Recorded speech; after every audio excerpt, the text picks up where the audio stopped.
Welcome to Cabeza de Vaca. Episode 8, Castaways. I'm Brandon Seale.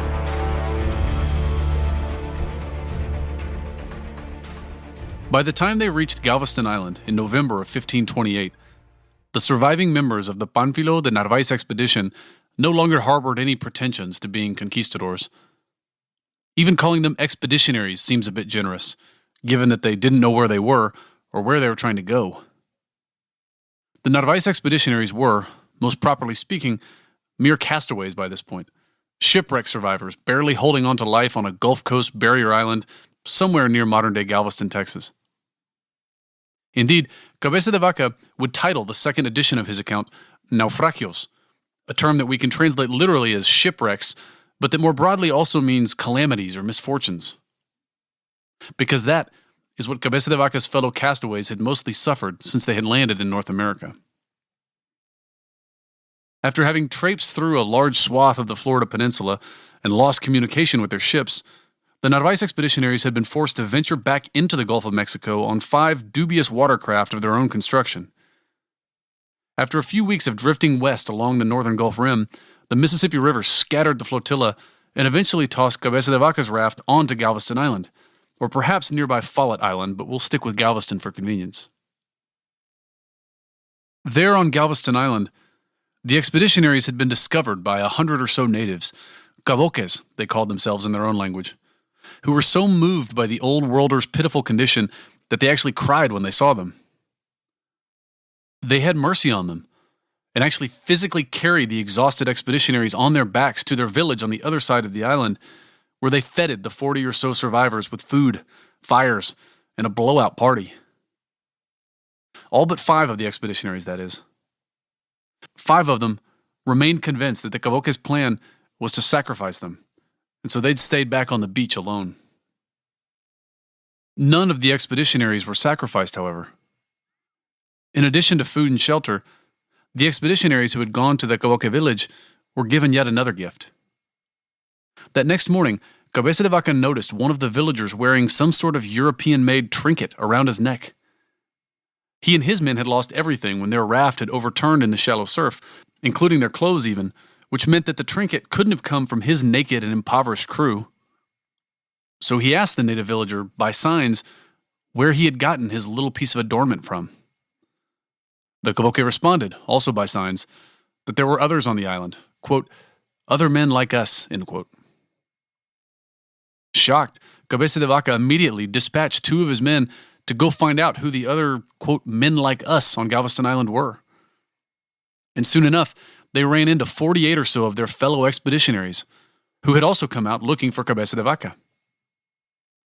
This band of castaways seemed to be in slightly better condition than Cabeza de Vaca's crew, if for no other reason than that they still had their clothes on. Cabeza de Vaca's men brought them back into the Cavoque camp, where the 2 groups of expeditionaries were joyfully reunited. And it wasn't just any other group of expeditionaries. It was the raft commanded by Captains Andrés Dorantes and Alonso Castillo. Cabeza de Vaca, Dorantes, and Castillo had worked well together in the past.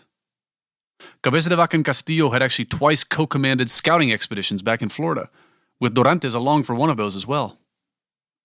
Cabeza de Vaca and Dorantes seemed to have organized a counterattack and won the day against a group of natives that had attacked them near Biloxi, Mississippi. And Dorantes and Castillo apparently worked well enough together that they had been tasked with co-commanding the raft that had just shipwrecked 5 miles down the shoreline from Cabeza de Vaca's. Perhaps it's no surprise that the 3 men got along. They came from comparatively similar backgrounds. The youngest and highest born of the 3 was Alonso Castillo. Born in the town of Salamanca, he was the son of a caballero doctor. He was himself ambitious too, and so he'd followed in the steps of his brother and a cousin who had come to the New World to fill important posts in the Castilian bureaucracy. Castillo had actually sold off part of his estate to buy a captainship in Narváez's expedition, though he had evidently proven his abilities as an officer since then as well, even if he remained relatively young, in his 20s perhaps. Andrés Dorantes was the lowest born of the 3, coming from the Hidalgo class, to which Cabeza de Vaca is also sometimes assigned, though it seems that more accurately he was technically a caballero, like Castillo. Dorantes was a native of Béjar, and like Cabeza de Vaca, he had spent the previous decade on the battlefield, including helping to put down the Comunero revolt back in Castile, which Cabeza de Vaca had also participated in. Dorantes wasn't entirely without resources, though, and in fact he owed his captaincy to a recommendation from a local duke to Narváez. He had the resume to fully support the recommendation, however, and in fact he'd already proven his mettle at least once on this expedition, in particular back on the shores of Biloxi back in episode 5. With Andrés Dorantes was a tall, bearded, Arabic-speaking black African named Estevan. Estevan has become a favorite of modern students of Cabeza de Vaca's story, and with good reason. He was young at the time of the expedition, we assume anyway, partly because of what we'll see his body endure, but partly because almost every time he appears in Cabeza de Vaca's account, he's referred to as Estevanico, or Little Estevan. Of course, they may have used the diminutive here just because he was a slave, Dorantes' slave to be precise. All that we really know about Estevan's background is that he was from a town on the Moroccan coast, Azinmur, and had been purchased by Dorantes in the slave markets of Seville. That he spoke Arabic suggests that he had perhaps been raised a Muslim, but his Christian name, Estevan, and the fact that he'd even been permitted to accompany Dorantes to the New World suggests that he had been baptized at some point as a Christian. This was Estevan's third continent to experience slavery on, and here, as elsewhere, he proved himself to be remarkably adaptable. He seems to have had a natural aptitude for languages, and for navigating the different customs of different peoples. A viceroy of New Spain would later describe him as a, quote, persona de razón, end quote, which sounds patronizing to us now, but I prefer to read that as a really remarkable compliment about a really remarkable person. And so, reunited here on Galveston Island, Cabeza de Vaca, Castillo, Dorantes, Estevan, and the other 80 or so surviving expeditionaries wasted no time in coming up with a plan. Unfazed by their failed relaunch of Cabeza de Vaca's raft the previous day, an effort which had left 5 men dead, actually, the group immediately set about trying to repair Dorantes and Castillo's raft. It proved to be unsalvageable as well, however, so they started developing a plan B. They would just walk down the coast to Pánuco in modern-day Tamaulipas. But there was a problem with this plan as well. Never mind that they didn't really know how to live off of this land. The bigger problem was that most of the expeditionaries couldn't swim, which is a pretty big problem when it comes to crossing the bays and rivers that crisscross the Texas coastline. Yet these were the ultimate go-ahead men who believed that anything was possible, and they were anxious to do something. The best they could do for now, they decided, was to send their 4 most able-bodied swimmers down the coast to try to bring back help for the rest of the men. And so with that, 4 of their party were sent on their way, while the rest settled into what they knew would probably be a lengthy stay on Galveston Island. Throughout the rest of November and December of 1528, the expeditionaries began to grow more comfortable in the villages of their Cavoque and Han hosts. The Han were the name of the tribe that held Dorantes and Castillo's men. They were relatives of the Cavoques who held Cabeza de Vacas. They spoke the same language. Cabeza de Vaca tells us that the natives of Galveston Island generally went about naked. Only the women occasionally covered their private parts with a kind of moss, and the younger girls sometimes wore deerskins. But they weren't very prolific hunters, which meant that they only acquired such hides, quote, by chance, end quote, according to Cabeza de Vaca. They were mostly foragers, who moved with the seasons, collecting blackberries and oysters on the mainland during the spring months, capturing snakes, lizards, and rodents to eat during the summer, and harvesting fish and roots off of Galveston Island during the lean winter months. Of course, often enduring long stretches of hunger in between when the foraging went poorly. Which made their generosity to the now 80 or so aliens in their midst during that December of 1528 all the more remarkable. Their social structure was pretty typical for what Cabeza de Vaca would find in most of native Texas. Quote, there is no chief among them. All who have the same lineage live together, end quote. Which is to say that their organization was determined by a combination of heredity and mutual convenience. According to Cabeza de Vaca, they viewed the elderly as somewhat of a nuisance, as people who, quote, have passed their time and they only take up space and deprive their children of resources, end quote. The men did the hunting, what little of it they could, and brought back their kills to the women to clean. In truth, it seems that the women did almost all the work in Cavoque and Han societies, starting before sunup and then working until after sundown to forage for roots, scrape hides, and to tend the ovens. Children of both sexes, by contrast, were doted upon. Quote, more than any other people in the world, these people love their children, end quote. The Mitchell Ridge archaeological site on Galveston Island demonstrates pretty quantifiably how the natives of the Texas coast valued the lives of men, children, and women, respectively. Male burials are accompanied by an average of 4.38 grave goods, bows, arrows, personal items, those kind of things. Children, regardless of sex, are accompanied by an average of 3.3 grave goods, and women, just 1 grave good per person.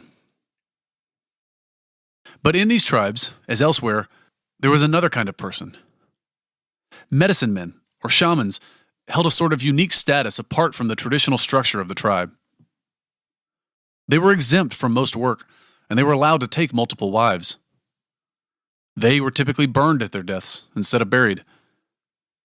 And even here, early in the narrative, when he's first encountering these medicine men, Cabeza de Vaca notes that the prevailing custom for a patient healed by a shaman was to give him everything that the cured person owned. Of course, ownership was a pretty loose concept in these tribes. Property was essentially held in common. Quote, they are very liberal toward each other with what they have, end quote, as the expeditionaries were finding out.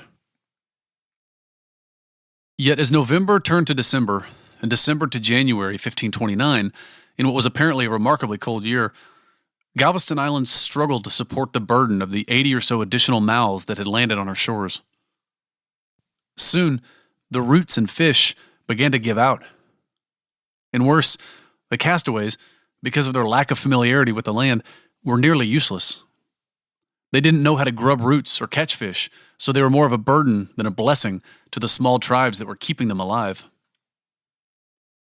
Of course, the expeditionaries who had chosen to go live with the natives in their village fared far better than the 5 who had remained on the beach. These 5 were so stubborn in their refusal to rejoin their companions in the village, and yet so unable to forage for themselves, that they eventually began to just die of starvation. They, quote, arrived at such extremes that they ate each other, one after the other, until there was only one left, who, because he was alone, had no one to eat him, end quote. At some point, their companions had stopped checking on them, and so the Cavoques seemed to have been the first to discover the cannibal party going on at the beach, and they were horrified. What kind of sick people would do this, especially when their companions were all being fed and cared for in the village nearby? The natives' horror is particularly ironic, given that later Europeans would frequently accuse native dwellers of the Texas coast with cannibalism. If true, it may be that they had learned it from these 5 Castilians. Who knows? In either way, the incident radically changed the perception that the Cavoques had of their guests. And so once again, ironically, it may have been the 5 beach-dwelling expeditionaries' mistrust of the natives that led to those same natives losing trust in the expeditionaries at large. To add to the natives' horror, soon a mysterious stomach illness began to ravage the island's population. Native Americans, as we all know, lacked immunities to many of the old world diseases that the castaways carried with them. Though in this case, the disease seemed to be equally devastating to natives and expeditionaries alike. Half of the island's native population was soon dead, along with 65 of the 80 expeditionaries. This, of course, aggravated the food shortage on the island even further. And one particular custom of the Cavoques then made things exponentially worse. The traditional mourning period amongst the Cavoques when one of their loved ones died was 3 months or more. And during that time, the bereaved weren't supposed to work. They were supposed to be provided for by the rest of the tribe.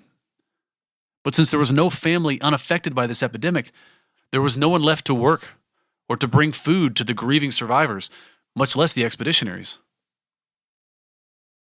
Stepping out of the narrative for a moment, we here in 2020 actually have some pretty unique perspective now on the second-order effects of pandemics.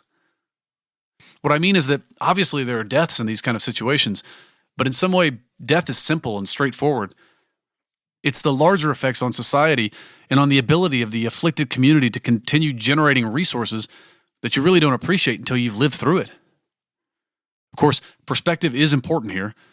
With the great Columbian exchange of diseases in the New World, we're not talking about a 2% mortality rate or whatever we have today. We're talking about a 50 or a 75% mortality rate. And that part of it is still unfathomable to us, I think. But in either situation, a pandemic shuts down an economy.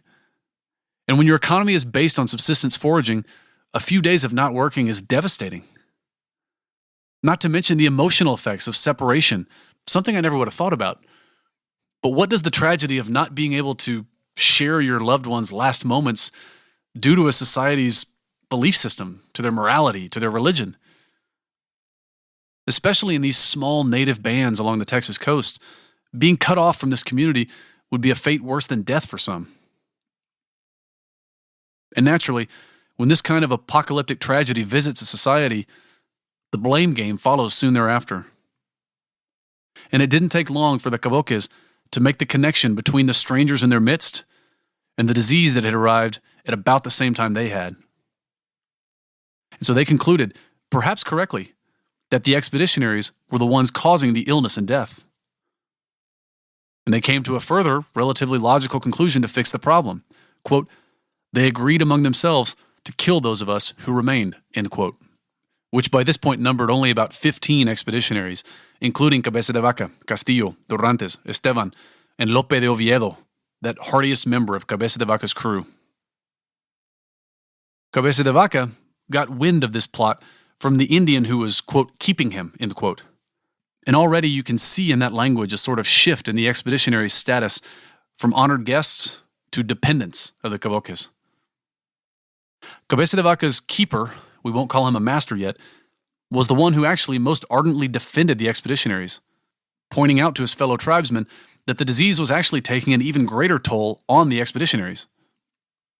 If they had power over such disease, he pointed out, they wouldn't have allowed 80% of their own people to die from it. At a few points in his narrative, Cabeza de Vaca refers to Native Americans as gente sin razón, or men without reason. Here's an example from back on the beach when the Cavoques are weeping for the expeditionaries in their sad state. Quote, to see these men so without reason, so crude and so brutish, feeling such pain on our behalf, only made me and the others of my company lament the more deeply our own situation, end quote. Now, read a certain way, this seems like a kind of obnoxious sentiment on Cabeza de Vaca's part. I mean, here you have this Eurocentric ass insulting these natives who are expressing what ought to be a very universal human emotion and ought to be taking it as very real proof that they can, in fact, reason out what is going on and feel empathy for it. But what I want to posit here is that Cabeza de Vaca isn't actually using the term men of reason pejoratively in one way or another. We, modern readers, like to think that reason is the end-all be-all, so we naturally hear it as an insult to say that someone else doesn't have any.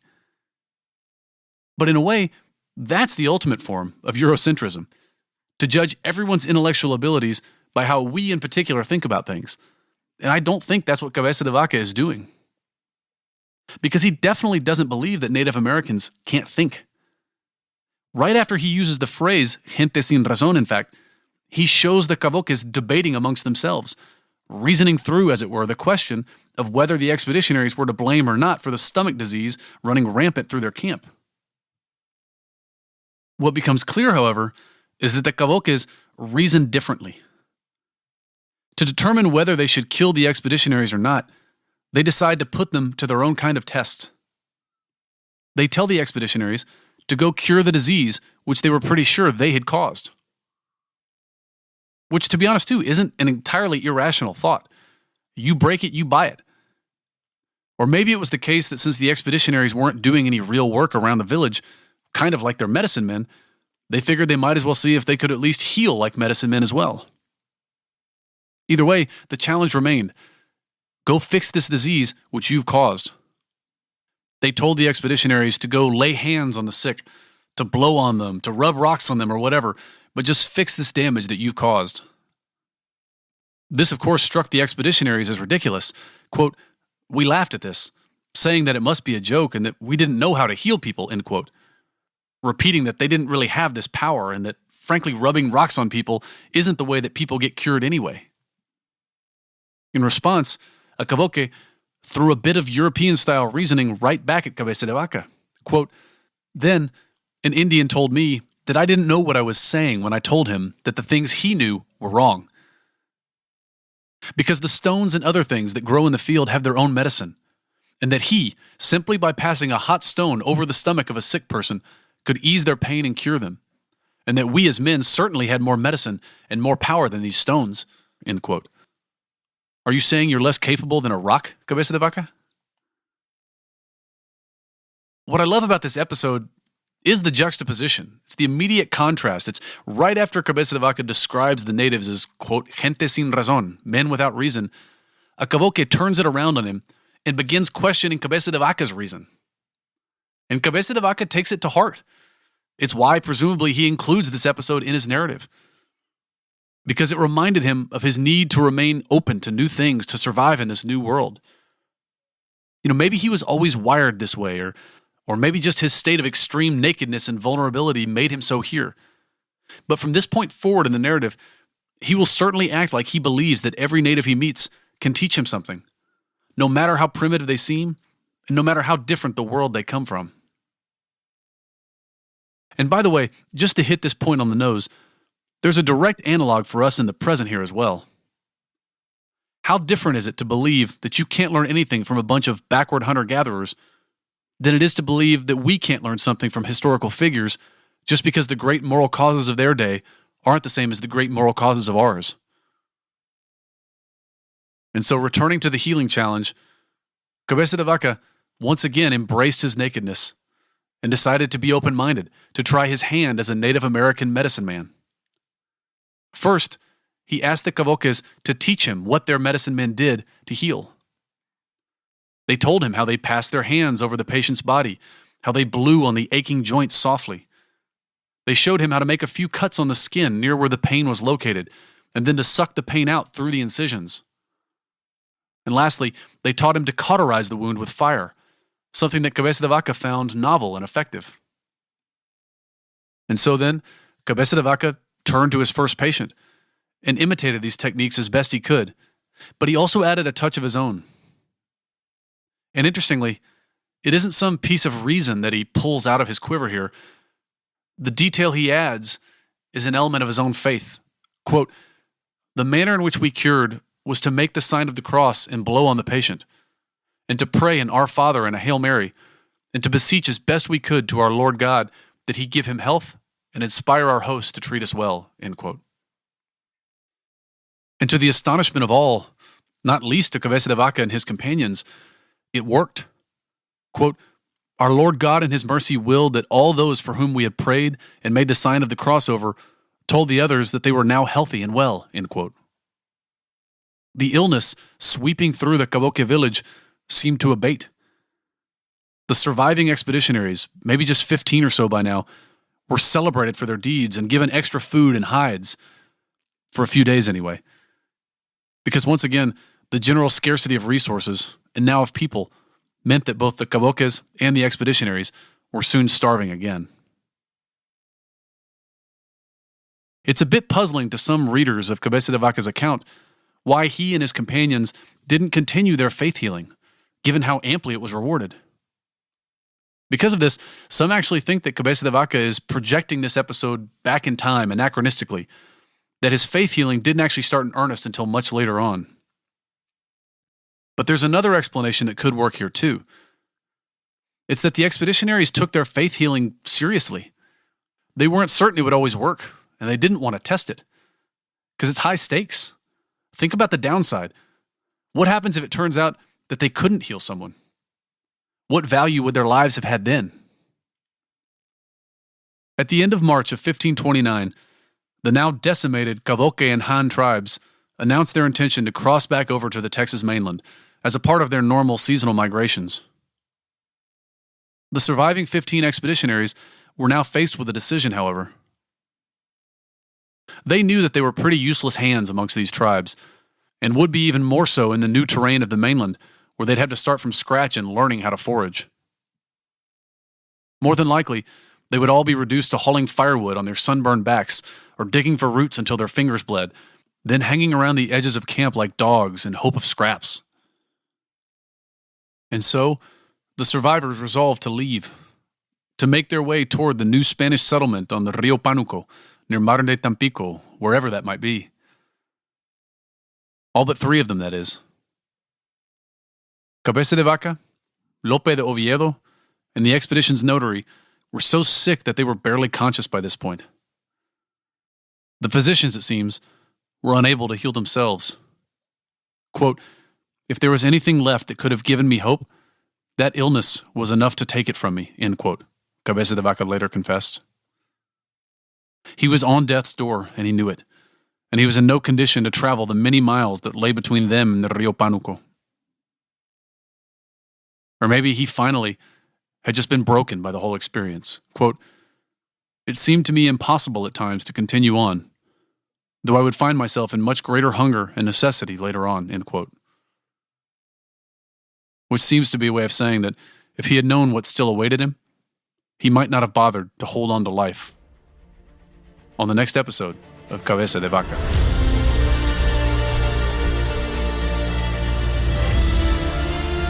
Thank you for listening. Don't forget to check out the webpage associated with this episode at rivardreport.com, home for nonprofit journalism for a better San Antonio. Also, please go like, subscribe, and share this podcast with your friends.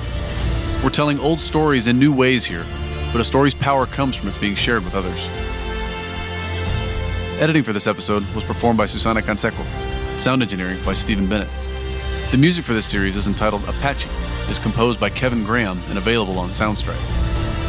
A special thanks to Father David Garcia, to Dr. Frank de la Teja with the Texas State Historical Association, to Steve Davis, curator of the Whitliff Collections at Texas State University, to Professor Andrés Resendez at the University of California, Davis, to Dr. Carolyn Boyd with the Shumla Archaeological Research and Education Center, and also Texas State, and to David Dunham with Texas Monthly for all their support and suggestions.